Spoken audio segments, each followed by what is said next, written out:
Patrick, I can hear you, but I can't see you. Yeah, I can't see my image. Wait, let me see. Start video. Should I click that? Let me see. Sure. There we go. Boom. How about that? Did that work? Because now I could see my little icon at the top of the screen. Perfect. All right, cool. And we are in. Right on. Welcome to the show. I'm so excited to have you. I've been a fan and a follower for quite some time. I love your workouts. They are completely badass, if I might say. And I love how unconventional they are because I would always fall into the trap of doing the same boring thing and you just get tuned out and bored. There's a method to the madness, and part of it is mitigating that that boredom, that rut. Right. A big part of it, but the benefit there is muscle confusion, and you recognize voids.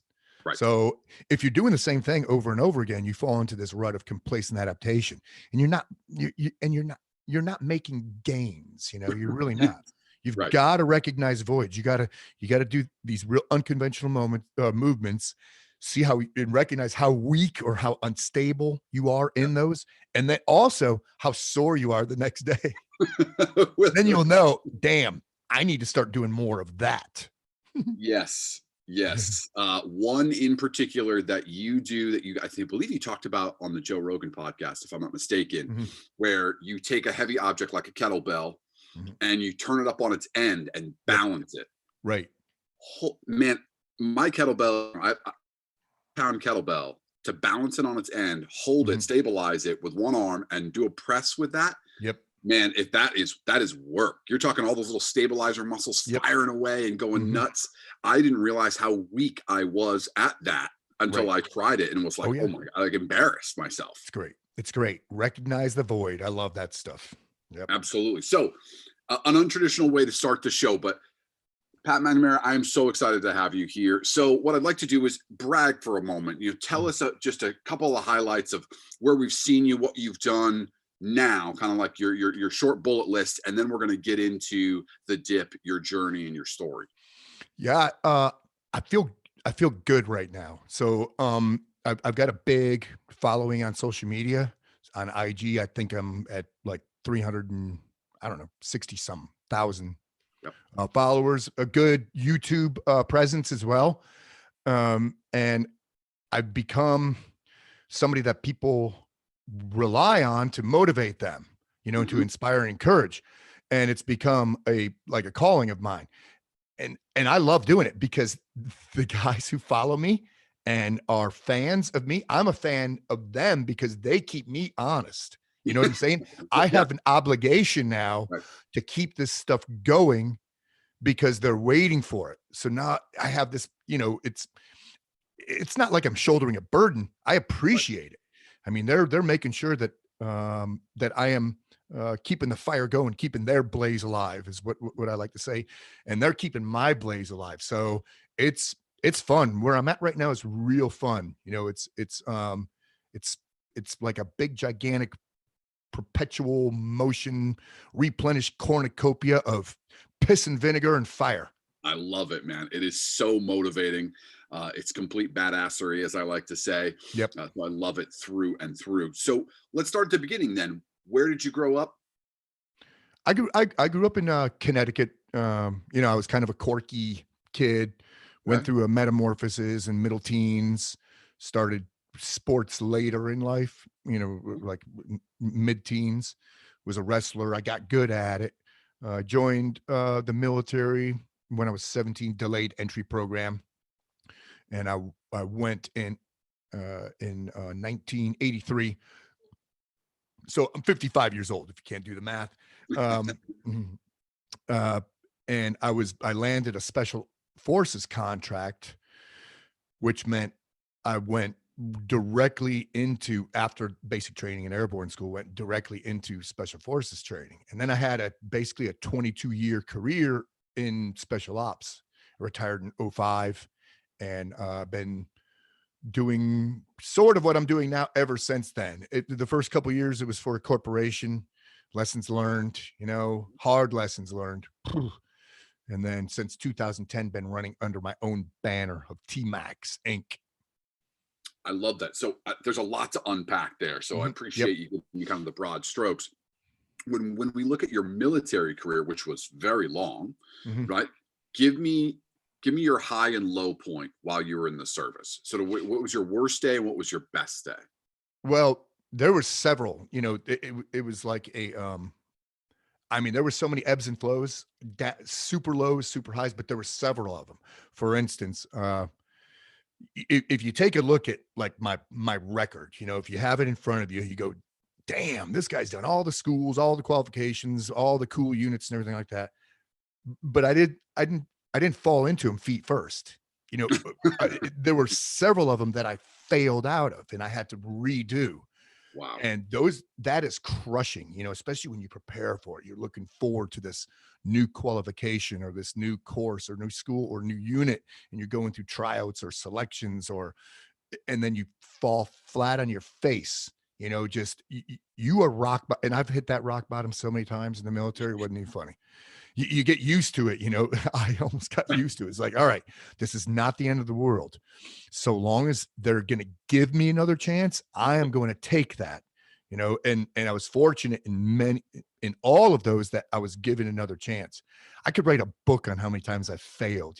I really can. I've failed so many times, but I think it's good, because you really get to appreciate the work that you've accomplished, the things you do when it isn't just when it isn't a cakewalk. Yes. When you have to work, when there's sweat equity, true sweat equity, I think you appreciate it a lot more. It's like, man, I did that. It wasn't handed to me. It wasn't a cakewalk. I wasn't born for it or anything like that. Right. I made this shit happen. So there were several highs and lows. I mean, ups and downs nonstop. There were flows that lasted a long period of time, and then all of a sudden, boom, another, you know, deep hole, Yes. because you failed out of something or you got, you, like even injuries, and oh, this has to be reconstructed, this part of your body. It's like, oh my God, I'm going to be a year out of, doing what I like to do, or however long. Right. So there's been just tons of them, countless. So one of the things that we try to focus on in the show is what I call truth isms, right? So Mhm. these are consistent bits of truth that, regardless of the diverse backgrounds of people that we've had on the show, and we've had everybody from entertainers, rappers, SEALs, special ops guys, authors, Mhm. you name it. And when you boil down their story, there are a handful of lessons that remain completely consistent, regardless of where they grew up, what they did, etc. Hmm. And one of them you just nailed was failures, Right. over and over and over. And what I have Mm. found is that the vast majority of people, the overwhelming majority of people, have built their success on a Mhm. pile of failures. Yeah, And right on.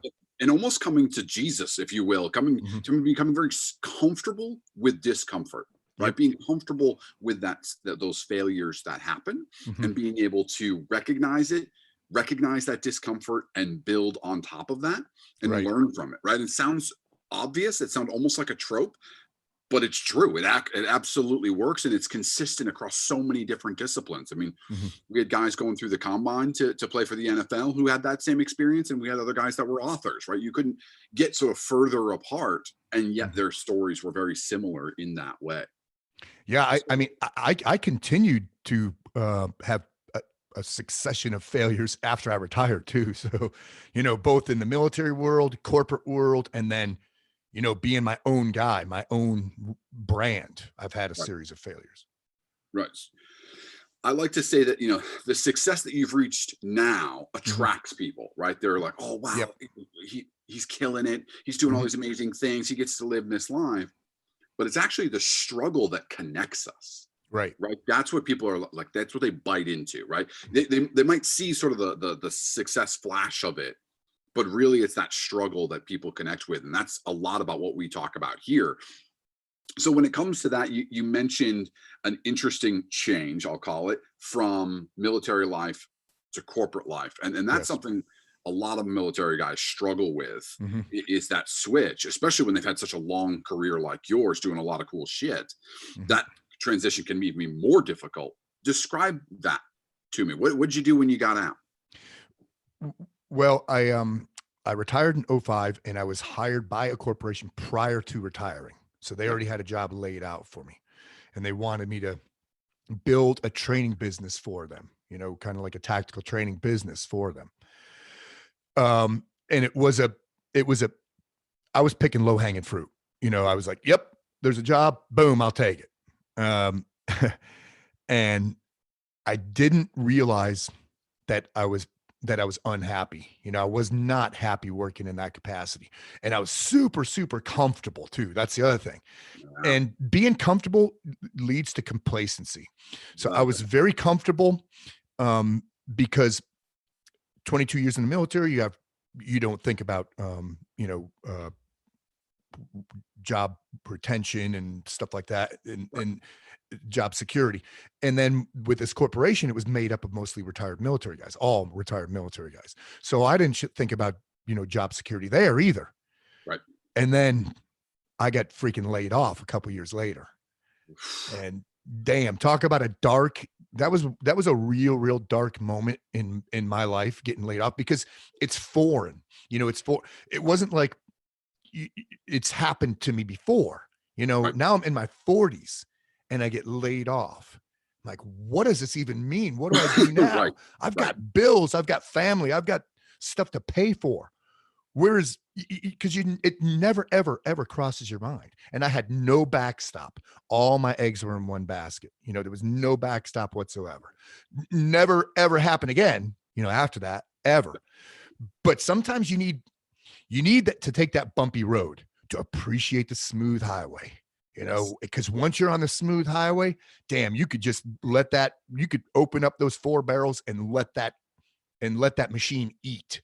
Mm-hmm. And that bumpy road for me sucked freaking bad. And it was almost easy to say, you know what? I'll just get another corporate job, because they came my way. Other ones did. Other guys said, oh, that's a bummer. I heard, because I wasn't the only one laid off. It wasn't me, something about me. Right. It was they got bought out, this company, and they had to lay off 10 full-time guys, this and that. Right. So yeah, that was a wake-up call. And I'm so glad that happened. When I look back, I go, damn, that's 4 wasted years of my life, working for that corporation. But then again, I would not be where I am right now had I not embraced that suck. Yes. It could have been 40 years. Right. Like a lot of people go through life believing they have job security, believing they've taken the safe road, and then they're 50, 60 years old and they get laid off doing one thing at one corporation and are completely waylaid. Right. And you look, I'm from a rural town in New Hampshire, way up north, closer to Canada than Massachusetts. And there were 2 jobs in town, generically speaking. You either worked at the lumber mill or you worked at the paper mill. Right. That's what you did. Right.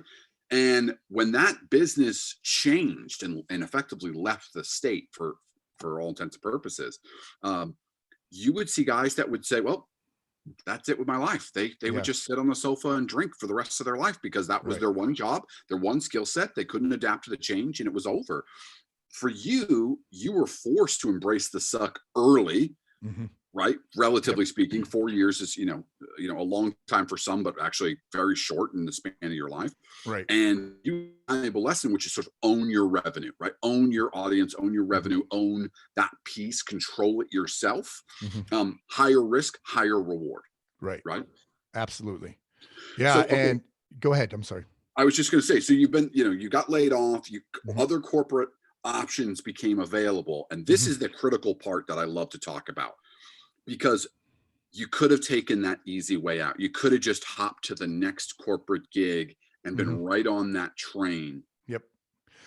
Why didn't you? What happened? Tell me what you're thinking.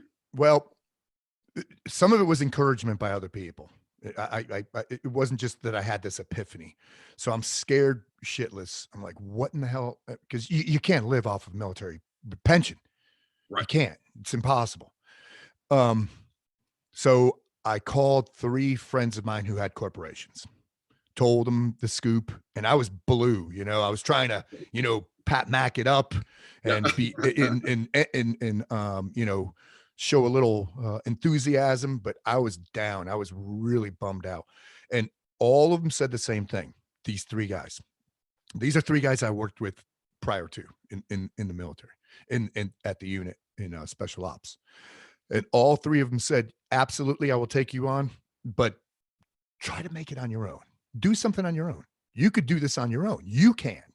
Not everybody can, but you can make it on your own. All three of them said that same thing. So all three of these guys had this confidence in me that I was lacking right now because I just got kicked in the weenie, bad. So I had a couple weeks left at work, and the funny thing is this corporation laid me off over the telephone too. It was so pissy. It's like they were afraid of confronting me, but I used those 2 weeks to build my T-Max Inc. I built the T-Max Inc. I got all the government contract paperwork and, got a CPA and just, made it my own corporation and then started just pumping out emails to everybody on my contact list. I started with a letter that was 3 paragraphs long. This letter I was going to pump out to all my contacts ended up being 3 sentences. I'm a big believer in brevity. Yeah. So I looked at and the letter was good. It read well. And I said, redundant. Don't need that. Boom. This is really not necessary. Let me take that out. Let me just be short, clear, and concise with this communication. Just super short, clear, and concise. And it was as soon as I put that email out, I got a contract job from somebody that I worked with while I was at this corporation. And it was big. It was federal, federal law enforcement. Wow. And then they wanted more and more and more and more because they were hiring me at that corporation, this federal law enforcement, and the corporation, they just didn't get it. They didn't get this. They didn't get branding, and neither did I. I'm learning this stuff, I'm figuring it out. But their thought process was any one of me can do what I am doing. Anyone that came from where I came from can do the same thing. And I try to explain to him, it takes the right person who's going to say the right thing to the right person at the right time. Yes. You've got to be able to deliver a message if you're going to teach like tactics and shooting and stuff like that. You can't just be some nug on a podium. So I was super fortunate that these guys pinged me back. And then a big military unit pinged me back. And all of a sudden, I mean, it just exploded. My T-Max thing exploded with work. I was so busy for the next year. I mean, now there was some real lows in that too. Trust me on this, because you don't know what you don't know. I had no advisory board. I had nobody helping with this. Here I am, this corporation, and it's all on my own. I'm doing all of the, I'm sending them price quotes and invoices. I don't know how to do this stuff. I have no idea. I'm doing fulfillment and registration and all of this crap. And I'm like, what in the heck? I mean, it was full time. You're working 7 days a week and you don't even have enough time then. Right. Yes. Plus you're traveling, you're traveling all these different venues and getting work done. But, man, and the branding is so important. You got to think, when I hit these training venues, I am representing me. I am the brand. So yes. I've got to put every freaking thing into it every time. It's basically like a rock band, selling an album. If you're on stage and you have a piss poor performance, nobody's going to buy that freaking album. They're probably not going to come see you next time. So I kind of lived that life, as a rock star. And I had this performance, in front of students. And that performance had to be on point every freaking time, because you got a mixed bag of people you're talking to too. And you don't know who's in that audience. And afterwards, there would be guys in the audience who come up and say, hey, class was freaking outstanding. By the way, this is who I am. And I'm like, oh my God, I'm so glad that I was on point, or didn't say the F word at the wrong time or whatever it is. You could make so many mistakes. You could get angry with people, for instance, because in that job, when you're in charge of people's safety too, you could get angry. You could develop a short fuse and a low tolerance for bullshit very, very fast. So, yeah, man, it was awesome. It's been an awesome ride. And there's been, since I've been retired and since I've run T-Max, there's been extreme highs and extreme lows. I think I've kind of leveled out right now, and I'm on an incline to the apex, man, to the zenith. You know, I'm on that incline right now where it's steady. It's a steady incline. You know, it's not freaking straight up, and because I don't want to come smashing back down again ever. Yeah. And I've learned those. I've learned that. So I'm not going to smash back down ever again. You know, it took me basically half of a lifetime to define myself, to reinvent myself, half of a lifetime. You know, when I was 48, everything changed. Everything changed for me. It was my lowest point and my highest point all at the same time when I was 48, 2013. Yep. Lowest and highest. Is that because of what was happening within the business? There was a compilation. There was an amalgamation. There was a cacophony of events that happened. So one is I had a really, really, really, really bad relationship, and it lasted for years. There was drug involvement, not on my part, but it lasted for years. And I was living in the bonus room above my garage. So 2013, think of your history and what was going on back then with like deficit spending and all that stuff. The other thing that happened, so I'm trying to get a divorce and try to get custody of my kids same time. And 2013, January-ish, February, sequestration hit. I had 6-7 months of government contracts. Another lesson learned, never again. 6 or 7 months of government contracts. You see that government contract, you're like, yes, I'm getting paid for the next freaking 7 months. Sequestration, click, that light switch went out. No work, 6 months. Wow. No freaking work. Flatline, racking up freaking massive credit card debt, selling stuff off. You're getting a divorce at the same time. And the tax returns show that you make this much. Right. You know, for the past 2 years, but now making zero. So I've got to pay that amount, you know, so now I've got to figure out how to build this revenue. So all that stuff happened. I'm on my own. I'm divorced. And then I meet a gal who's now my wife, and everything started going back up again, because not only we're 7 years together now, but we're best. I mean, it took me that long to meet my person, you know, at the risk of sounding corny, my soulmate, but that's who I found, you know, but I call it my person. I found my person. I mean, we've been together 7 years. We haven't had a single crossword, but not only was she my biggest fan, but she supported everything. And she was able to kind of vet bullshit. Like if I say, hey, I have an idea. What do you think about this? And she's a lot younger than I am, but she is definitely the responsible adult in my life. You know? So she would, you know, I call her my executive assistant, you know, running ideas past her, because the ideas were, because I had this new lease on life, and where I went, I mean, I was living in a horrible state of depression. I was drinking, you know, abusing alcohol. I had the sequestration, losing money, credit card debt, all this crap. And I had to reignite my flame. And it happened, you know, within that. I mean, it took 5 years, you know, of living in my bonus room and depression and all that stuff, because I was low for a long time. But when it did, I just reignited, I detonated. And I tell her all the time, you know, because right now she's not working because of this COVID. Sure. And she goes, oh man, I don't have any sense of purpose right now. I says, you know what? Think of it this way.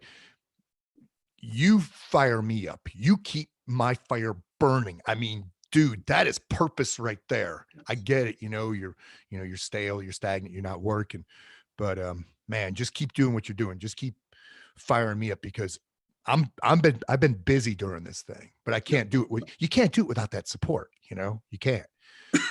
So yeah, it's been a cool ride, and all that bad shit, I would never change it, because I would not be where I am now without all that stuff happening.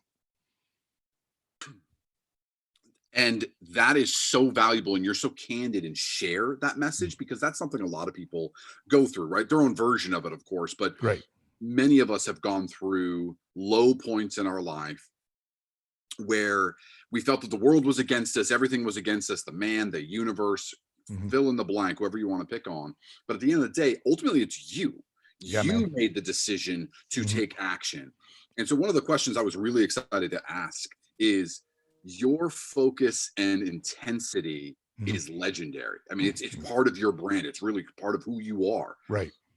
Were you born that way, or is that something you worked on and practiced and trained to have day in and day out? Said differently, are there days you aren't like this?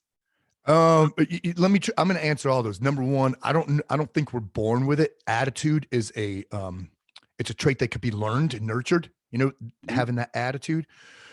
Uh, I tell you what a blessing was. A blessing was I was ADD. You know, still am. But when you're a kid, it's a curse. But if you know how to harness it and capitalize on it, it's a blessing when you're an adult. Sure. Um, so I went through my metamorphosis when I started wrestling. You know, wrestling in high school, Yep. and man, did I suck! Oh damn! I mean, I wasn't even on. There's varsity JV. I was on what do they call it? Expedition, the expedition team or something like that. They gave it another name. They wanted, you know, hey, if you're joining the wrestling team, you're coming to practices.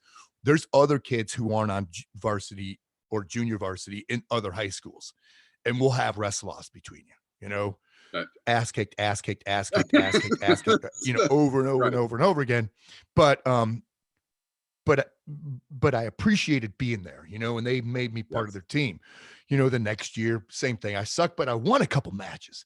And that feeling of victory, I was like, oh, I've never won anything in my life before. And I did this. I put the time in. Right. You know, nobody handed this to me. Nobody gave me a trophy or anything Yes. for participating. Yep. I have to go to practice every day after school in the winter in Connecticut and in the suck and all that stuff. I have Yep. to cut weight or watch my weight. You know, I did this stuff. So the winning those couple matches, the next year, I'm like 16, 17 now, and you're growing. Yep. So I want to get better at wrestling. So I'm lifting weights and I'm learning how to fight and all this stuff. So my junior year of high school, um, I was doing good. I mean, like I was rocking. And senior year, I couldn't be beat. I was crushing it, just crushing everybody. Captain of the team, you know. But that really, uh, I think that set in motion the next chapters, you know, of my Yes. life, who I am.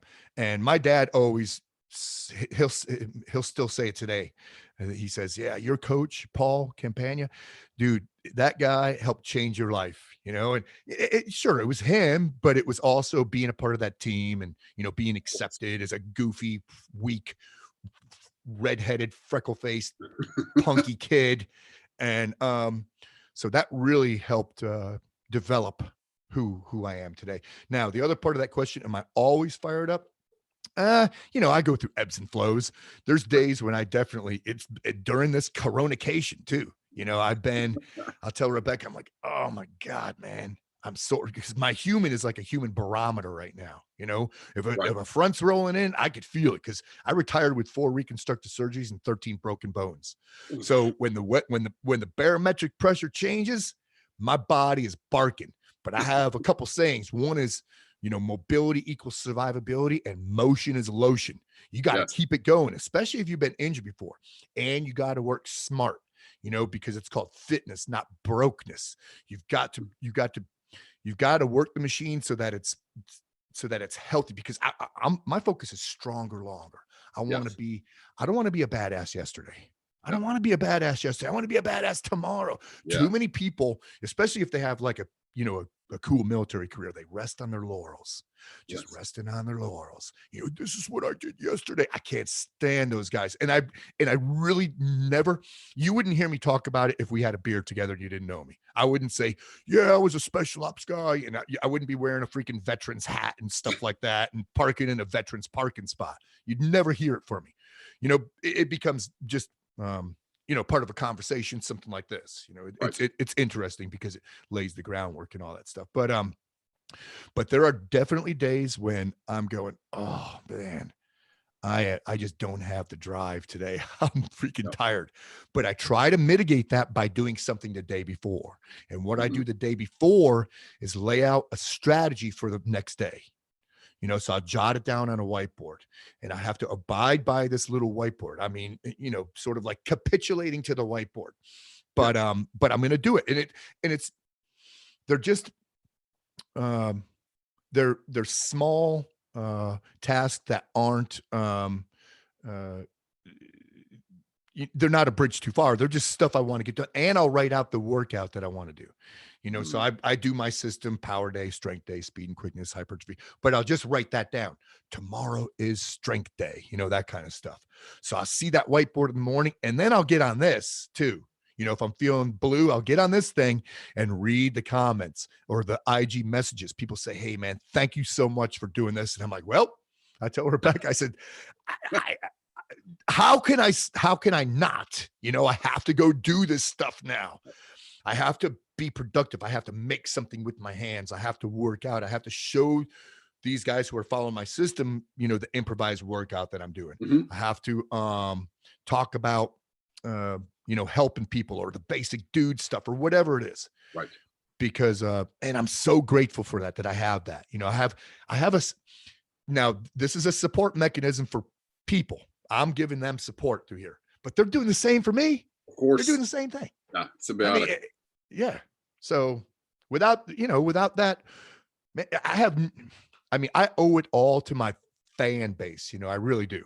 Because they are firing me. They're keeping my blaze alive. They're keeping it alive. And it's my job to do the same, to be reciprocal. So I want to talk more about the fan base in 1 second, but one of the things that you said made me chuckle because I don't want to be a badass yesterday, right? I want to be a badass tomorrow. And so this is years ago. I was working out like crazy, right? It's like 7 days a week doing martial arts training for, have you ever seen Kyokushin style? Yes. It's full contact, bare knuckle, no punches to the head, but kicks and knees to the head, etc. So I was training for that. And I was trying to put weight on. I was trying to get real strong. And I was sore. I'm talking difficult to put your shirt on kind of sore, right? Like real sore. Yeah. Every single day. And a buddy of mine who was getting ready to go into the NFL looks at me and he goes, "How can you be a badass if you're sore all the time? Wouldn't you just get your ass kicked?" Right. And I was like, well, yeah, wow. Yeah, I had never put it all together that by subjecting myself to such brutal training all of the time without the proper focus on other aspects of working out and really just focusing on just getting as strong as possible, that I was actually weaker. Oddly enough, right? I became much weaker. My mobility was down. I was far more injury prone. Not only was I more injury prone, I was more likely to get sick, right? Just get a cold or what have you and derail. And so when you said that, I just cracked up. I'm like, yeah, that's me. Like I did that 100%, 100%. I tell guys when they follow my program, my combat strength training program, I said, remember it's called fitness, not brokenness. You're in it for, it's all about self-preservation, longevity. You want to, it's simple. It's not easy. We want to work, to like metabolic threshold, but we do not want to work to the point of incapacitation. My rule is when you're finished working out, let's say you're in a gym, you should be able to walk out that door and kick somebody's ass. Yes. Or run, or sprint 400 yards to save somebody's life. Yes. So that took me a long time to learn because I always thought, no, you go to the gym and you leave it all on the table in the gym and you put it all out there. And while that sounds cool and macho and what have you, ultimately you are putting yourself in a weaker position for real life. Yep. Right. Yeah. This is just your gym life, this little itty bitty thing. I just I don't follow NFL, but Gronk. Yeah. So is he like medically retired or something like that? Yeah. So I'm a Pats fan. I admit it. Well, I saw him on the news. I don't know. I don't follow any players or anything like that, but I saw a clip of him on the news yesterday or the day before, and he's talking to this sports news broadcaster, and he says he's in the best shape of his life right now. Right now he's in the best shape of his life. Not when he was whatever he was, a top playing NFL superstar, but Right. right now he's in the best shape of his life because he's training smarter, you know? And Yes. yeah. So Yeah. yeah. So let's switch gears back to your following. So you've built up these government contracts. Mhm. Those disappeared due to something completely out of your control for a time being. And so you learned, oh, wait a minute, I didn't diversify my revenue stream. Yep. I had put all my eggs in one basket Mhm. because I only relied on these govy contracts. I need to diversify my income stream. Okay. Comfort zone. Yeah, 100%. Right. You just go back to what you know. Mhm. Yep. And that goes back to that self-awareness you're always talking about. Mhm. So tell me about the growth of social media for you, because you didn't start social until sort of later in Yeah. this process. Mhm. Yep. And then Yep. you started to blow up. What do you describe that to me? Well, I started on YouTube and just pretty pedestrian uh, vanilla type of shooting drills. And then I read the comments and the comments resonated with me. You know, the comments were, oh, that's fine. You know, you do that standing still, but what if your heart's accelerating and this and that? And I went, well, that's a novel concept, but that's what I do. That's the stuff I do. I run and gun. I pick stuff up. I drag stuff, you know, that's what I do. So why am I not putting that on YouTube? Why I'm putting the stuff that I know everybody could. It was very vanilla, very pedestrian. So I started posting ridiculous off the wall, you know, pushing my truck and climbing fast ropes and then still taking the impossible shot, balancing a kettlebell, 55-pound kettlebell and taking a strong arm pistol shot at 50 yards and hitting a small steel, stuff like that. And that went freaking crazy. The reposts on that went nuts. And then I also figured out delivery. And my delivery was kind of like Les Stroud, Survivor Man. Yes. Remember that show? Yes, It's of course. not Les Stroud, right? I Yeah. think it's less. Yep. Yep. But so single camera on a tripod, me filming everything myself. So I went with how he does his thing, you know, and I thought because that's captivating to me, you know, as a consumer watching TV, I like that. So I want to kind of mimic the Survivor Man type of atmosphere with the filming. And man, that went very well, you know, people and it's short, clear, and concise, no bullshit, you know, 2-minute videos, nothing crazy, Right. you know, because especially nowadays, I mean, people have the attention span of that of a goldfish. So you have to make sure that you're going to captivate them right off the bat, you know? So then I started with all right, let's get our blaze on, you know, opening up because boom, it's in your face. And then you finish with, yeah, rock and roll, get your blaze on, burn it down, you know, all that stuff. And then what I figured out, all these cops were telling me that their kids liked them. And this is cops from all over the country or people.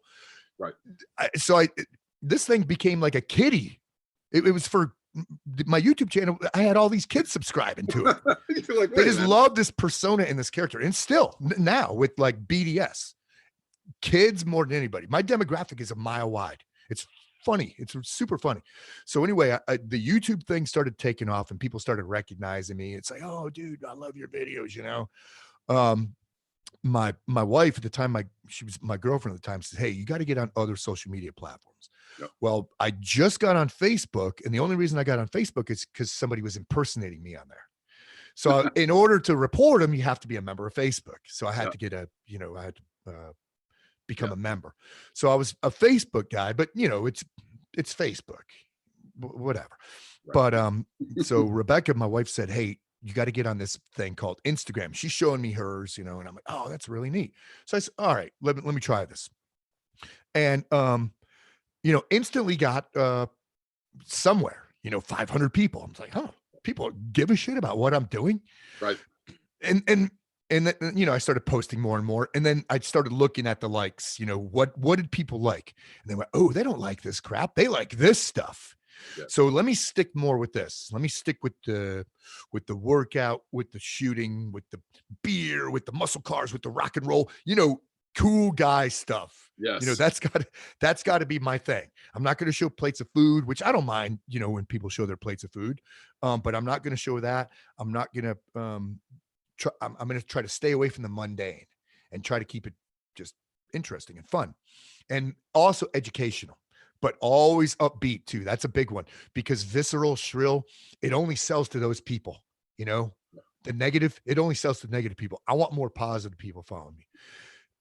And then it just started becoming this, uh, this machine where it just started eating and eating and eating.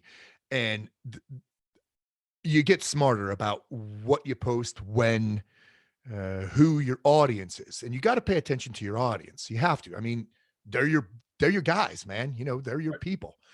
So I need to give them what they want. You know, I am this product, and if I'm Coca-Cola, I got to keep serving Coca-Cola. I'm not going to give them Coke Classic or Coke Zero.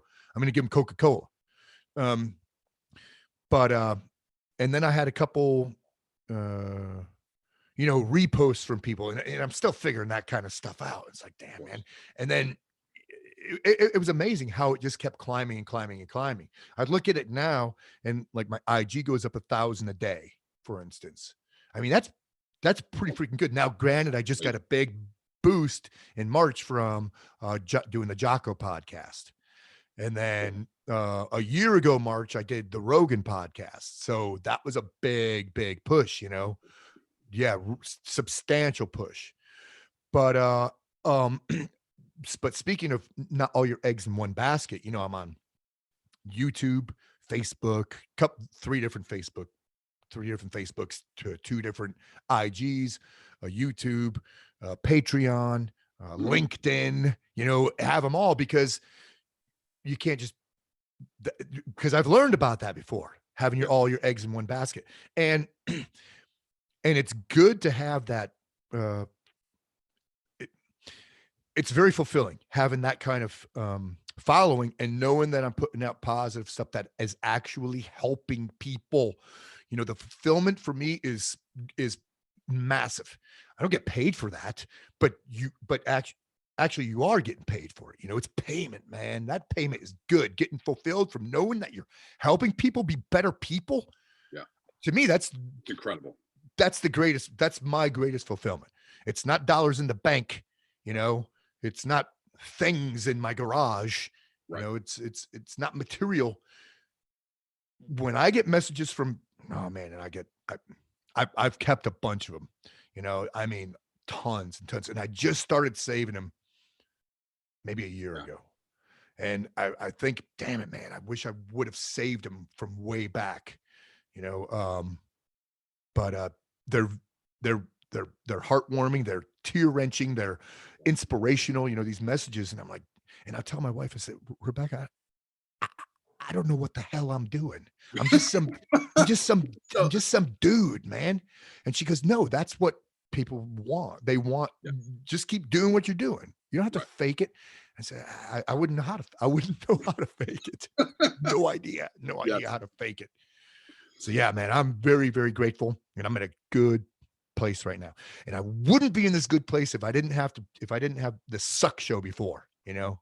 That's it. So when people are going through those moments of things being awful, as I like to say, embrace it. Like you just go, yeah, it sucks. There's nothing wrong with saying this is painful. I don't like this. You're going through a divorce. You're going through a bankruptcy. You got fired. Yes, all of those things are bad. They're bad. Let's just admit that they're bad. Okay, cool. They're bad. Now what? Right. Because the bad, well, being stoic, right? And being and taking control like you did, and getting fired up and saying, hey, I've had enough of this. I'm going to make a change. Doesn't mean that those things stop sucking. That's sort of the misnomer in some of the self-development stuff that's out there. And a big part of what we talk about, where my audience came from, is because I get kind of sick and tired of that believe and you shall achieve kind of platitude-y shit that's out there. Sorry, I swear so much. I'm from Boston. I can't help it.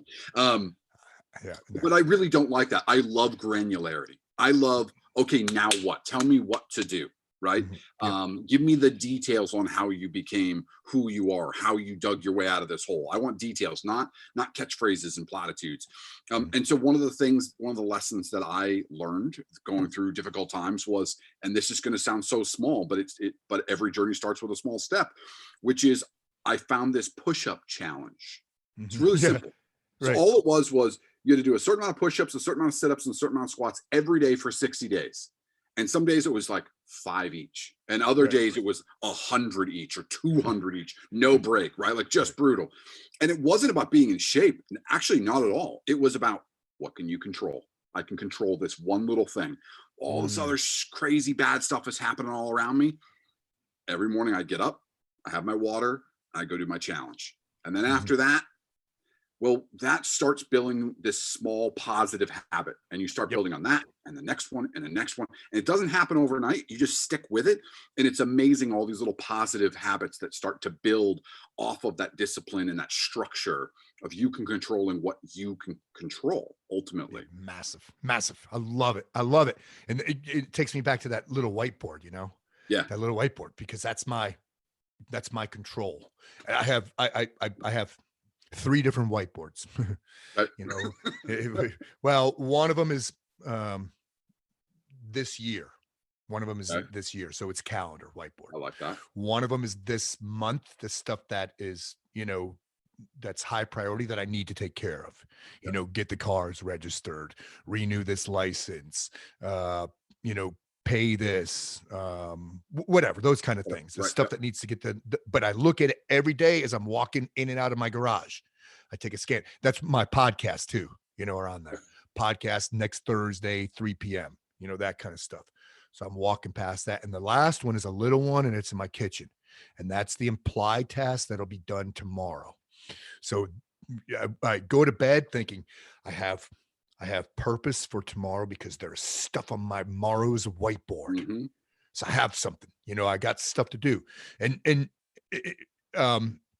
I have a routine, you know, I get up and I drink the first things I do is I drink a quart of water as soon as I wake up. Quart of water, check my whiteboard, you know, and then I go into kind of a little bit of a routine, but every day is different. Every day is a little bit different, but that is freaking awesome. You know, the push-up thing, that, the control.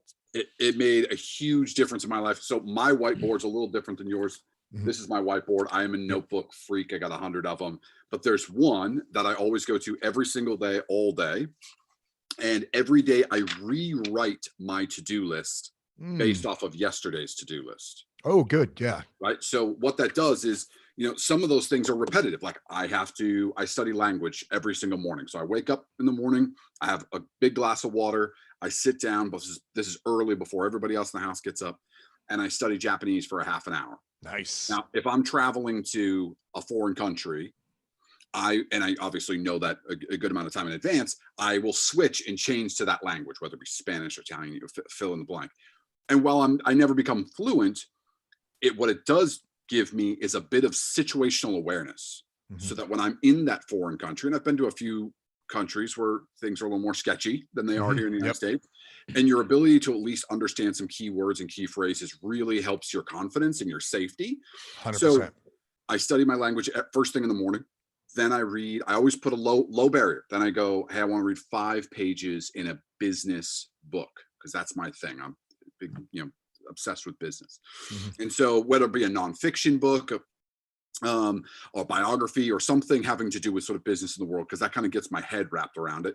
And then I hop into my to-do list, and my to-do list is prioritized every day, but my structure is to rewrite it from yesterday to the next, so that anything I didn't accomplish yesterday automatically gets transferred to today.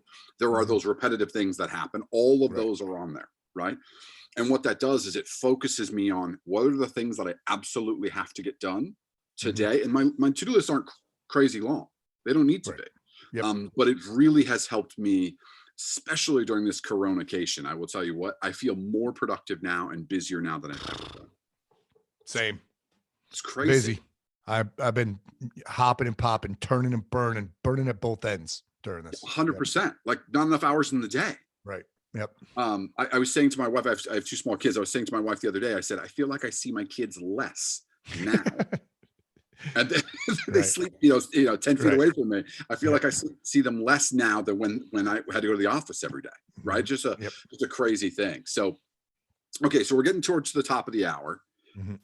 You've now built up this massive social following. You've diversified your contracts with, Everything. who pay you for your program. So Yep. you have some regular civilians, government contracts, a mixture of all of it through, right? So corporations, et cetera. That's built up. All right. So now you're firing all cylinders, man. What does 2, 3, 4 years from now look like for you? Or said differently, what would you like to accomplish? Well, we just started building an online coaching group. So that just went up this week. So my podcast teammate and my buddy CJ and I run a podcast, and he helped me build this thing. So it's a Patreon site, right? So it's an online coaching thing. Very excited about it. I'm calling it the Pat Mac Keep the Blaze Alive Coaching Squad. I love it. So I want to do more of that, as long as this whole thing is still around, the interwebs and all that. Mm-hmm. I want to do more of that. I want to travel less. A lot of people say they want to travel more.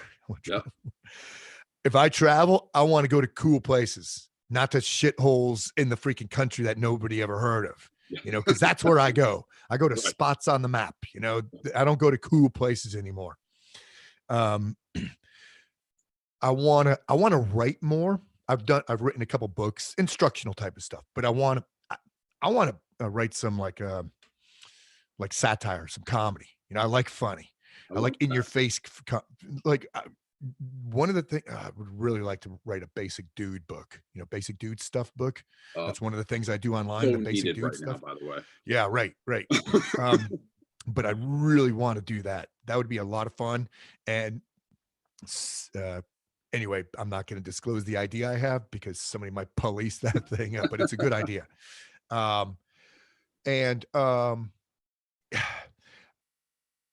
want to stay home more. I want to read. I want to play my guitar. I want to play my drums. I want to draw more because I'll have a lot of hobbies. Yes. And that's one of the things during this coronation I was able to catch up on too. I'm working, but I'm able to garden and manicure my lawn and draw. I've knocked out 2 drawings so far. I'm going to start a 3rd here coming up because I do these pointillism drawings. But I want to keep developing my fitness program because it becomes, the older I get, the more credible it becomes. Right. Really. So as long as I can maintain this level of health, that's a big one for me, trying to figure out how to maintain this level of health without being too sciencey about it, because I want everybody to be able to do it. I don't want to say you have to be on this diet, for example. Eat smart, drink water, eat fiber, those kind of things. The same with the workout. I don't need them to have to go to a multi-million-dollar gym conglomerate. This is what you could do at home, to stay healthy. Because I would like to be Jack LaLanne, that kind of thing. Yes. I mean, he was doing that until he was 93 or whatever. So I would like to be that. I would like to, in hand with that, is to keep motivating people because, man, I get massive fulfillment from that. And I love this time with my wife. It's been freaking awesome, man, because she's my best buddy. And I love being right in her shit, I mean, just within these close quarters with her. Yeah, I'm digging that. But yeah, I'm not going to slow down, but I'm going to slow down on the same things I've been doing, going to a range every week, training people every week, getting on an airplane every week. Nope. Those days, I'm done with that, but I'm not going to slow down. I'm not going to keep contributing, to society. I think it's important to be a part of the machine, man, to be a part of that tribe. And to I'm not growing vegetables for the tribe, but I'm giving something to them to help, encourage good health and well-being. Yeah. So I love doing that. It's fun. So I'm going to keep doing more of that, more writing, keep the physical stuff going, the online coaching, those kind of things. You and I have a common goal where you said, I want to travel less. Most people say I want to travel more. Right. So I very similar to you. I spent far too much time on an airplane. Yeah. And so I have this joke, but I mean it, where I said, I want to lose my status. Right. Like Right. it's, some people brag, oh, I'm platinum here, I'm gold for that. Yeah. I go, no, that's not good. That means I'm losing. That's right. I want to be no status on Delta. I want to be no status at Hertz and what have you. So I'm 100% with you on that one. But an interesting thing happened to me just a few years ago, maybe 2 years ago, where corporations started to pay me to speak at their conferences. Yep. And it was really to talk about business and strategy along with my personal story, right?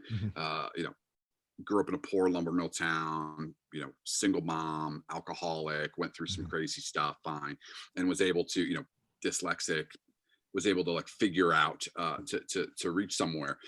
And so I take that story along with some business lessons learned and I mush it into an hour conversation. And I got some companies picked me up and did some speeches.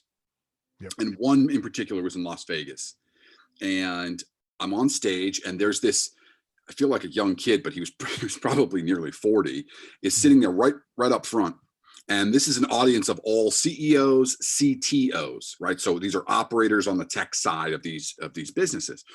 And I tell people, hey, I'm dyslexic. I actually really struggle with math. I really struggle with spelling. So it's embarrassing. I make really basic mistakes all the time. And it turns out I'm pretty dyslexic, but that wasn't diagnosed until I was nearly 30 years old. Wow. And how I recognize words isn't by how they are, the letters. I actually recognize the shapes. Yeah. Huh. So I can read fast because I recognize shapes. So I often make misspellings because I'll flip letters just because I'm trying to memorize the shapes of words. And it's really embarrassing if I have to stand in front of an audience and write something on a whiteboard because I can't sound things out the way a normal person could. And this guy in the front row, he starts to cry. I mean, it's like I'm having a conversation with just he and I. And he is, for the first time, seeing, oh my God, there's someone else out there like me. Yeah. Right? He's having this like moment. And now I'm looking at him like, oh my God. So I get off the stage and he comes up to afterwards and he's like, I just have to say thank you so much because it's like a weird, dirty secret that I'm the CTO of this company. And he goes, I can't spell. I can't add. I'm the CTO. I'm the chief technical officer of a Fortune 500 company, and I can't do those things. I memorize, on the top of your screen where it says file, view, edit, window, because I memorize the shapes, and then I memorize how many down it is. Right. The feature that I'm looking for, right? Down? Yeah. Right. So he's memorized all these sort of maps to get everywhere. And he goes, it just meant so much. And I looked at my associate after this is all wrapped up, and I just said to him, I go, I should be paying these people to do this. Right. Why are they paying me? Yeah. I should be paying them. This is incredible. Right. Okay. One last thing as we wrap up. Where can people learn more about you? Where can we drive some of this traffic to? Your social media page? Yeah, I'm TMAX Inc. on most of it. Yep. So that's TMACSINC on the Instas and stuff like that. My website, TMAX Inc. Yep. And my YouTube is Pat Mac. That's fun. It's a fun channel. I mean, I've learned how to create content so that it's interesting. I love that. And there's something on there for everybody. And then my podcast is University of Badassery. So, yep. Yeah. Well, I mean, the gist is in order to be an ass kicker, you have to kick ass, but the first ass you have to kick is your own, that kind of thing. 100%. You've got to be able to kick your own ass, get that freaking ass moving. And then I have my workout stuff is combatstrengthtraining.com. That's about it.